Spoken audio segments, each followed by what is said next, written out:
of course, we apply the work in our daily lives in the way we are responsive to our environment, to the situations, and so forth. That's what the work is for. But it is also helpful to have it as a practice, and often people are not so sure. They come out maybe out of a class like this and feel a little lost in a way because our explorations are not so clear cut. So I do find it helpful for my own practice to have what we can call a routine, or just a clearly structured setting in which I explore something very specific. And I find it helpful to have a time. I just said 7 minutes. It can, of course, be any amount of time. I tend to keep it short, 6, 7 minutes, because I know, knowing myself, I can commit myself to 7 minutes, and then I might add another 7 minutes and maybe another 7 minutes, doing either the same exploration or experiment or doing something different. But I kind of commit myself to stick with something, even if I'm bored, even if I think it doesn't do anything. Once I start, this is what I'm going to do. And I can survive 7 minutes of boredom in the worst case. It turns out that it's actually hardly ever boring, but it can be. Maybe you think, I shouldn't have done that, but here I am. But then it's interesting to give yourself to that. What do I do now? I find it boring. Boring, of course, is a form of aversion. It's not wanting what is going on, not being satisfied with what was going on. So that's interesting to notice. Oh, I'm not pleased with this, but it is happening now. So how can I be with this? Does that make sense? You can nod. I can't hear you. So I'd like us. So I'd like to offer you some. I'm going to keep them to 5 to 6 minutes today because we don't have that much time, and I want to leave enough space between.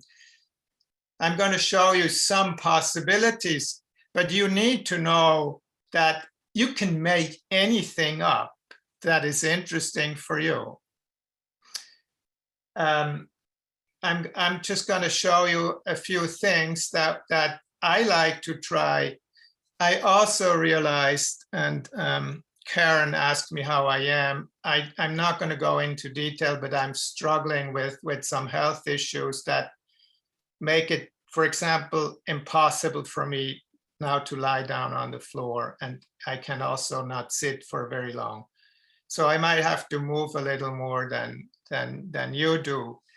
And I can't show you some things, but there's actually a couple of things that are really important to me in my daily practice that I can't do, but I'll try to show them to you in some way. But let's start with something that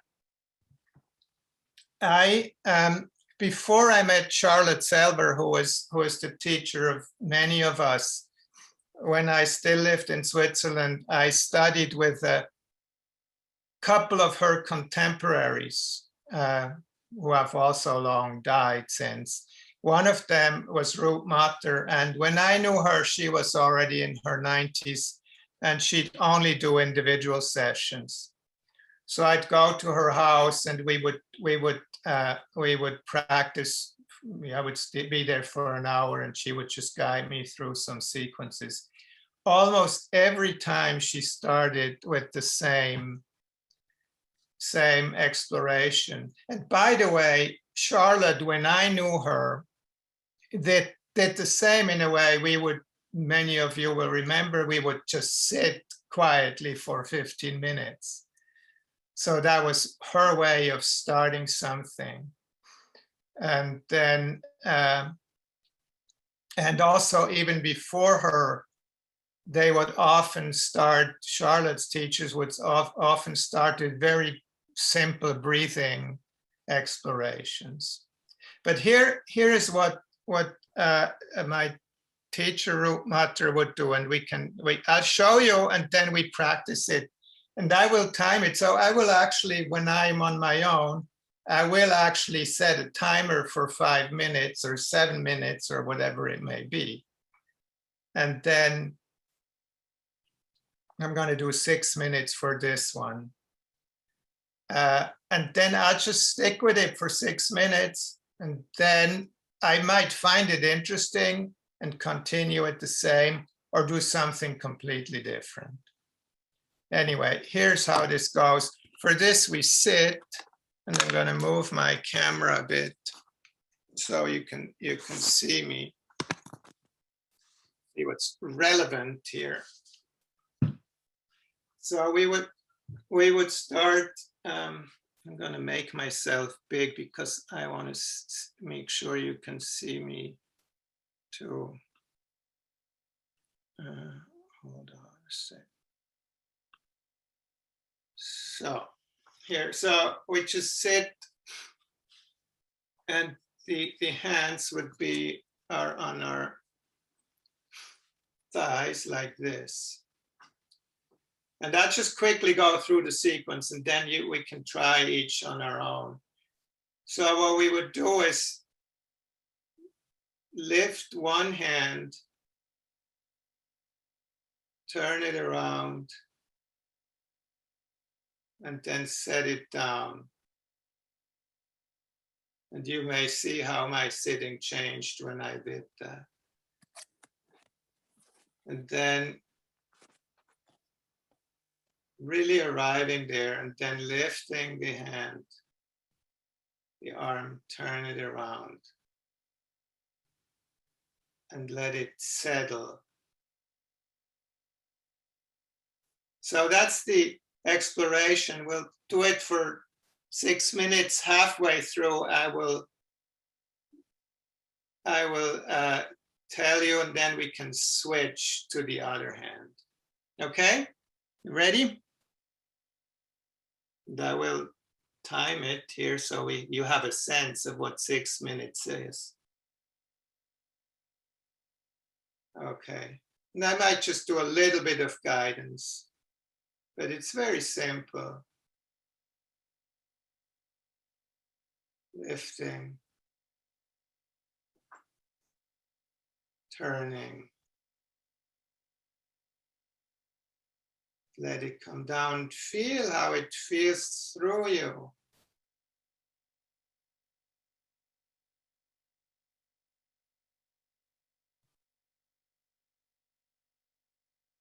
Can the hand rest on your thigh? And can your foot rest on the floor? And you can find your own tempo, lifting, turning,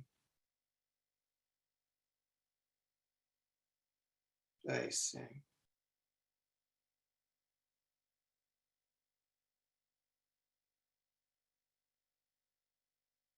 So I'll just let you do that for a few minutes.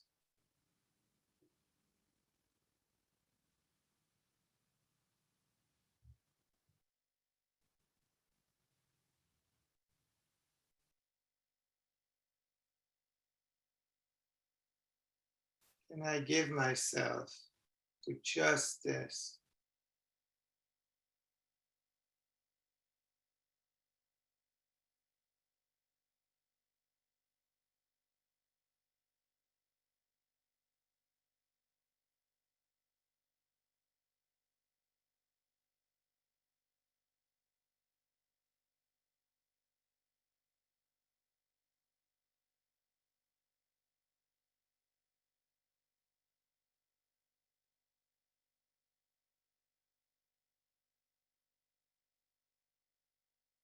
This moment.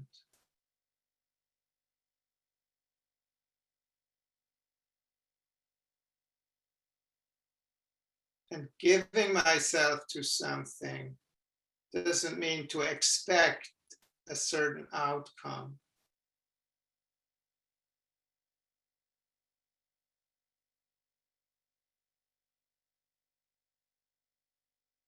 But I give myself to the full experience from head to toe of just this.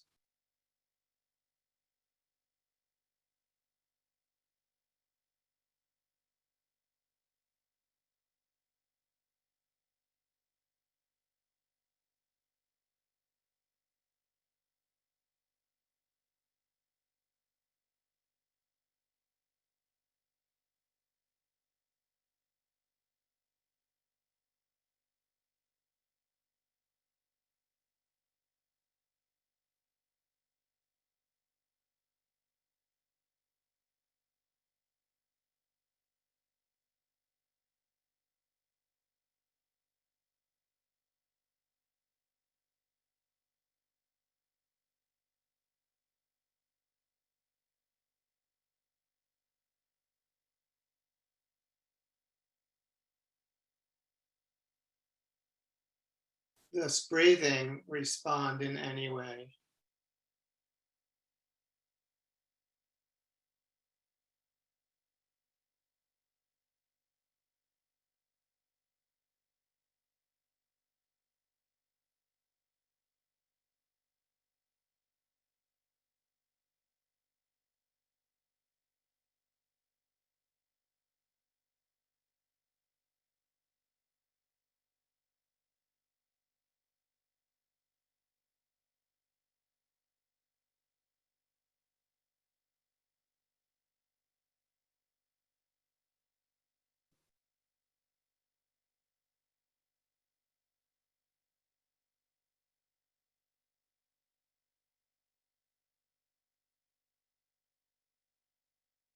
This moment of turning the hand, how it feels through the arm. This moment of settling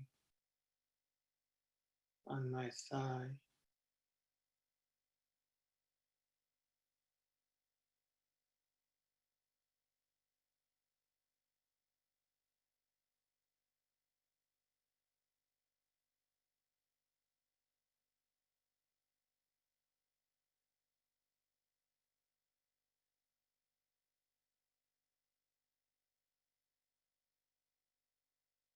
And I realize that I've long missed the 3-minute mark. Let's see how it feels if we go the full 6 minutes.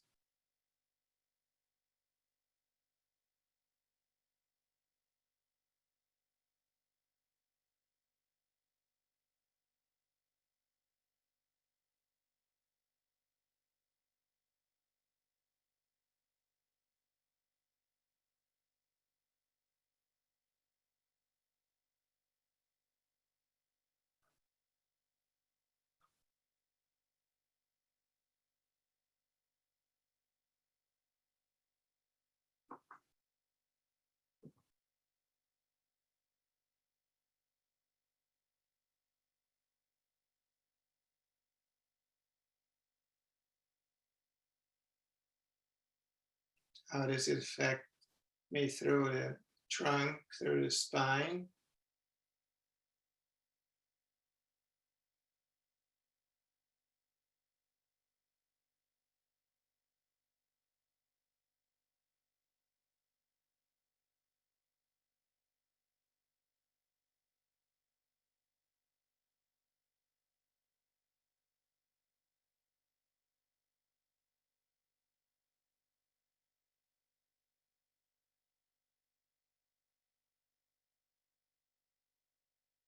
Let this be the last attempt, and let the hands both calm down. Now here are 6 minutes. So if you'd stop and just feel, how am I here now? Is there a difference between left side and right side?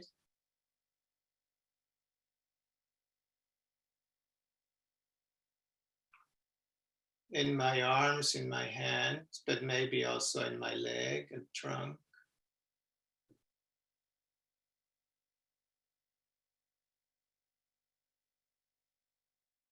So this would be something you could do. And I have become quite a strong believer in repetition, in trying these simple things out over and over again, and noticing how it can be rich every time. So I'm just going to jump to something completely different. We're not going to do the other side. So just something completely different, which can be a lot of fun. I am somewhat limited here in my ability to do it. Do people have a chair that actually has a back? Do you have that available, a chair with the back? Mm-hmm. So if you would get that, and if you don't,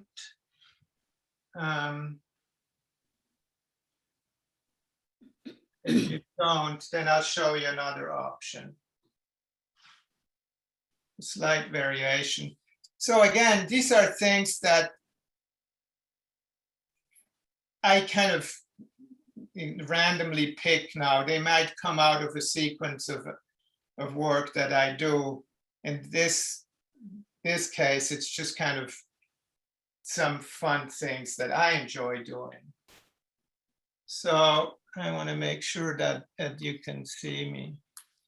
I'm going to make myself big again.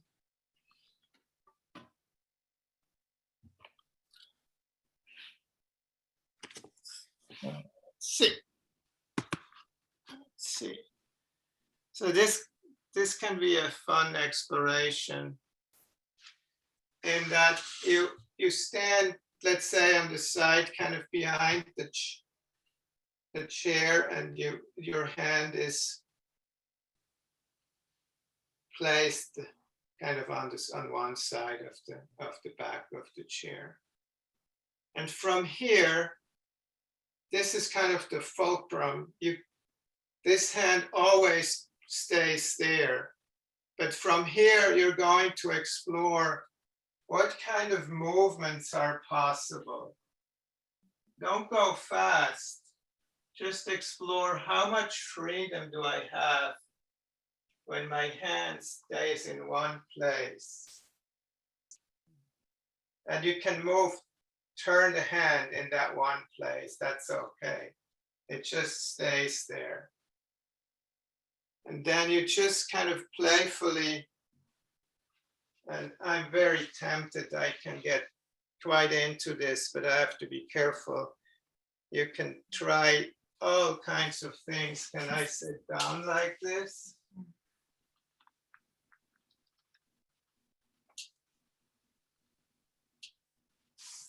And just take your time to feel how, there's a lot of movement in your shoulder joints, in your arms, if you go down on your knees. Come up, going slowly. So again, we can do this for a few minutes. You keep going, but also let yourself take a break to feel, am I too fast? Am I too slow? How am I here now? And if I let myself play in a gentle way, where can I land with this?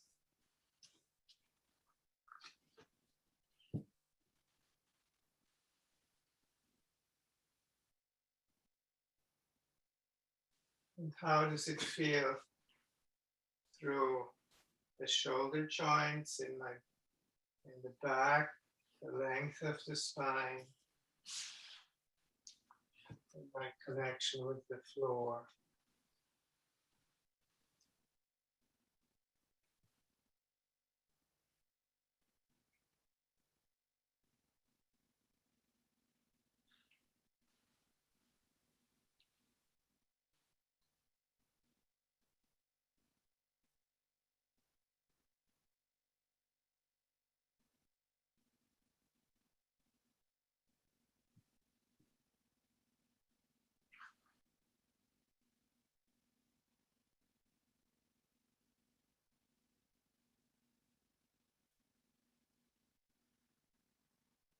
You could also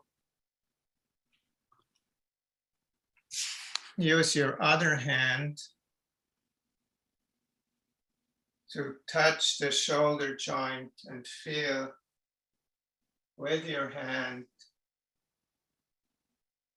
how open it is and where it maybe needs more time. You don't want to hurt yourself.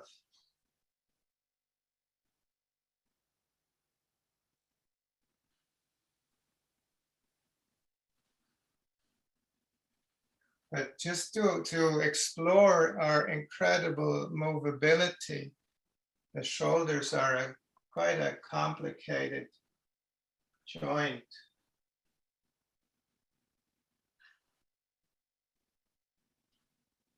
And often they're held very much. How long can the spine become if I stretch out, or anything that feels interesting and feels good?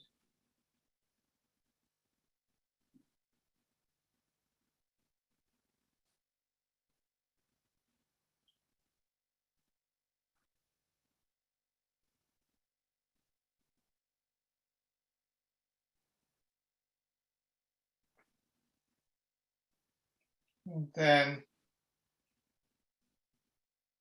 come to standing.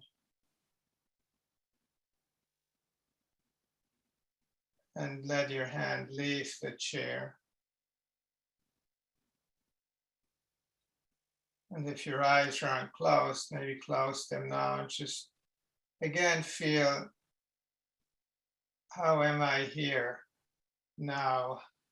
What's the mood?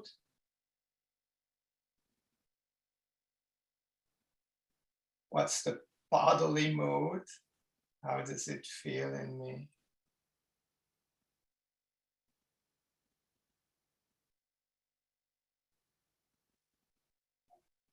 Differences between left and right.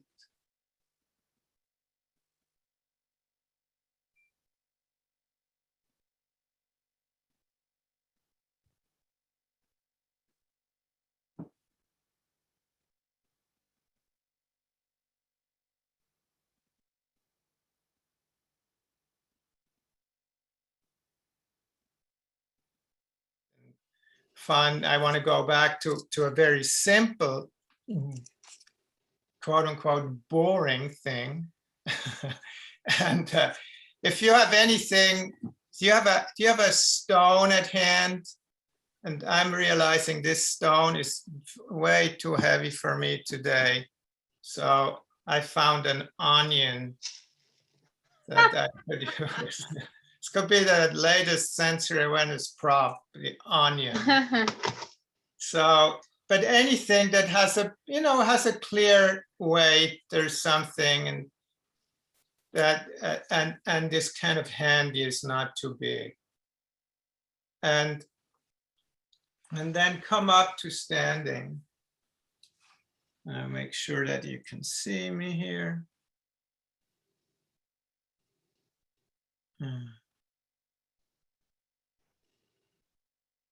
Can't see myself.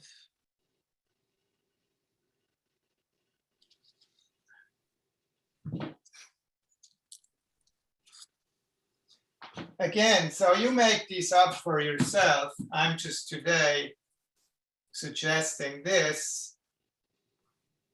You hold the stone, onion, whatever handful you have there.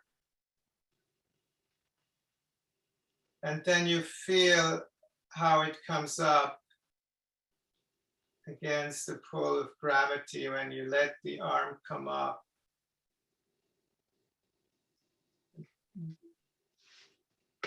Feel it's being pulled down against the energy you bring into bringing it up high. And now you can't see what I'm doing here. And then you let the other arm come up. And you pass it to the other arm. You let this arm come down without the stone onion until it really hangs. And I'm going to have to come down because my arm doesn't want this here. You're going to really let this arm hang while the other arm is still up. In my case, this is how high it can go right now. And then I follow the pull of gravity. I follow the guidance of the onion, down, until this arm is hanging too.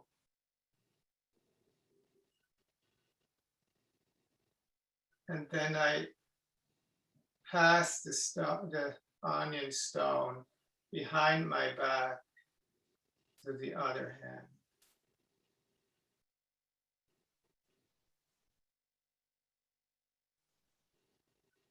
I lift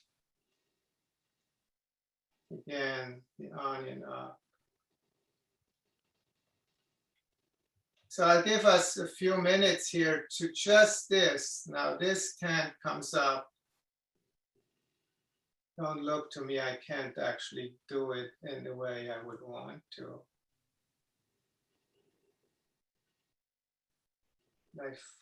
Now I follow here.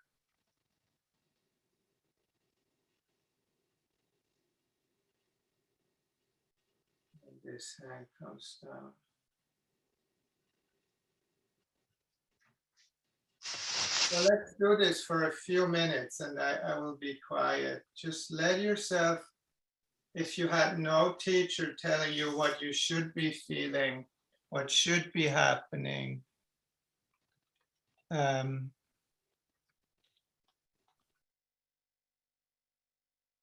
if you just give yourself to this moment by moment.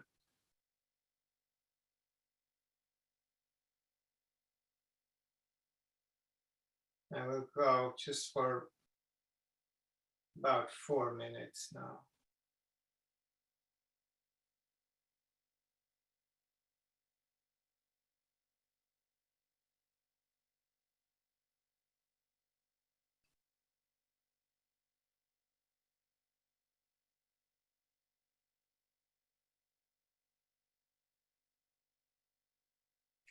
Feeling the pull of gravity.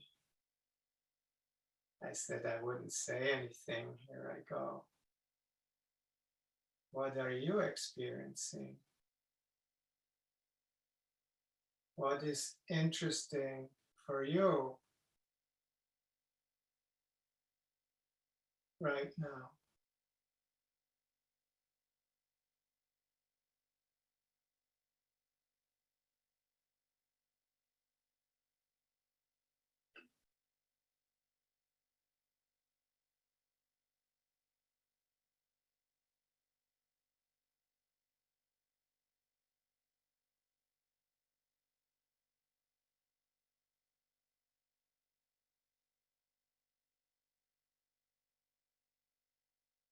I just give myself to this simple movement.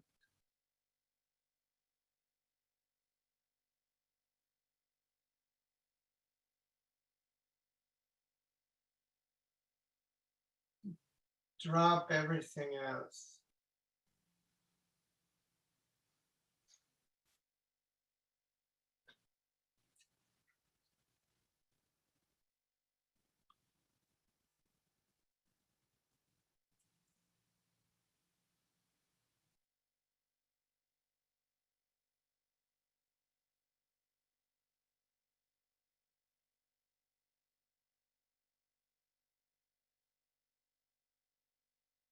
You may notice how interest comes and goes.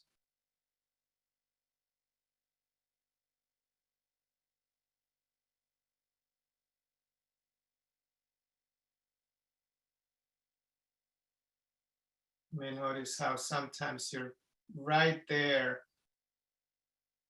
and then a minute later you notice that you've been really not there. No judgment necessary. You could just note that, oh, I wasn't here. Now I'm right here. Right here. Feeling the connection of the onion with the earth.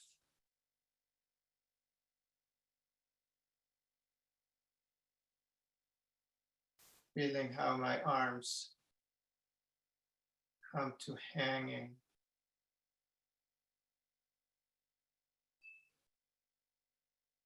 How the floor supports me in this exploration.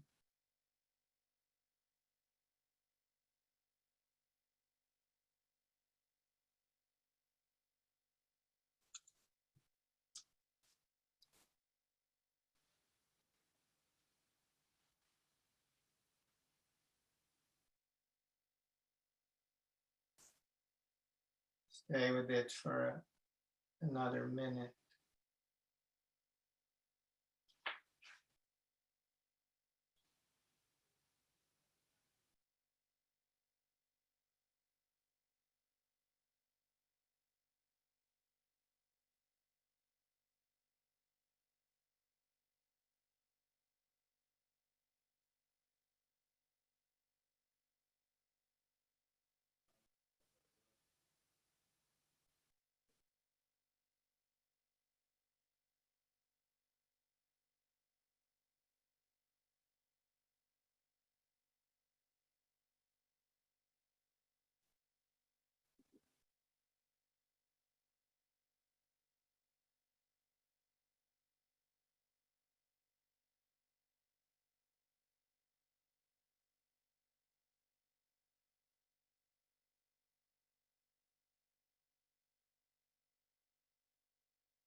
And then let this be the last attempt and put your object away and just give yourself a moment to feel how we are now from head to toe.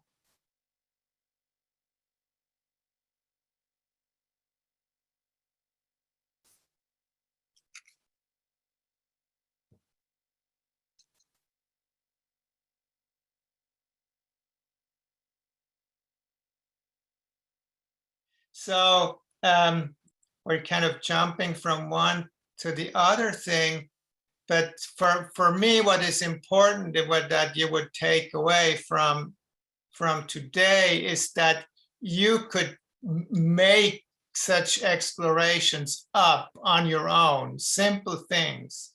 And, I wanted to do a ton more, but an hour is very short. And just simple thing, it could be an everyday movement of bringing an object from this place of the room to that place of the room, or from high up to low down. So to just not to think too much about it, but to just say, okay, let me just do this for 6 minutes, and maybe it's nothing, but maybe it is something, or 7 minutes. Does that make sense? I want to hear, especially if for someone thinks, no, that I really wouldn't be able to do that. I'd like you to speak up.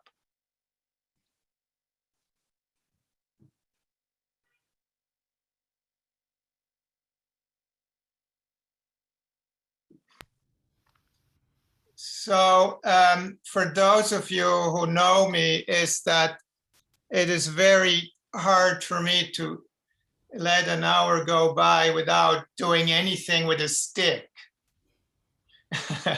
So I didn't ask you to bring sticks, but I want to I want to try to show you, and I realize that I'm actually not in a condition to completely do that, but this sticks, these poles have been around this work for 100 years, and they've been used in many different ways.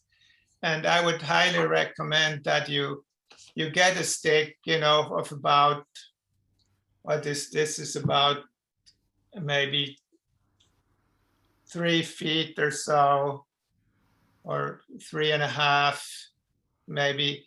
The important is that it would be at least the length of from the top of your head to below the end of the spine. In fact, I want you to get 2 of these sticks. And this is something I really do every day, several times a day often. And I find it just most helpful. This is a bit unorthodox for sensory awareness people, but I'm going to recommend that you have 2 sticks. And you would put them on the floor. And again, I can't show it to you, but maybe there's a video somewhere that I could find. You would put it on the floor, and then you would lie on it with the head on it, and with the poles on either side of the spine. So the spine would kind of lie here in the middle.